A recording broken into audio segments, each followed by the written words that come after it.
Watu takriban 4 wamefariki dunia kufuatia mlipuko mkubwa uliotokea katika ghala la silaha katika mji mkuu wa Burundi, Bujumbura, kwa mujibu wa wakazi wa eneo hilo. Milipuko hiyo imetokea usiku wa Jumanne hii katika kituo cha kijeshi kilichopo kitongoji cha Musaga, huku jeshi likisema chanzo chake ni hitilafu ya umeme.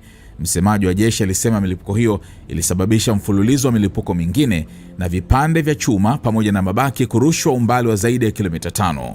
Nguvu ya milipuko hiyo iliharibu nyumba kadhaa katika maeneo ya jirani na kusababisha taharuki kubwa katika mji huo wenye wakazi zaidi ya milioni 1. Mamlaka bado hazijatoa takwimu rasmi za majeruhi, zikisema bado zinaendelea kutathmini kiwango cha uharibifu. Hata hivyo, ndugu wa waathiriwa na mashuhuda waliambia BBC kuwa watu takriban 4 wamefariki dunia.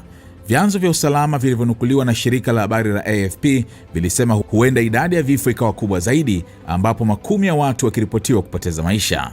Mwanamke mmoja aliambia BBC Gahuza kuwa ndugu yake aliyekuwa amezuiliwa katika gereza kuu la Mpimba lililo karibu na ghala la silaha alifariki baada ya mlipuko kulipiga gereza hilo. Inaripotiwa pia kuwa kuna wafungwa kadhaa walijeruhiwa.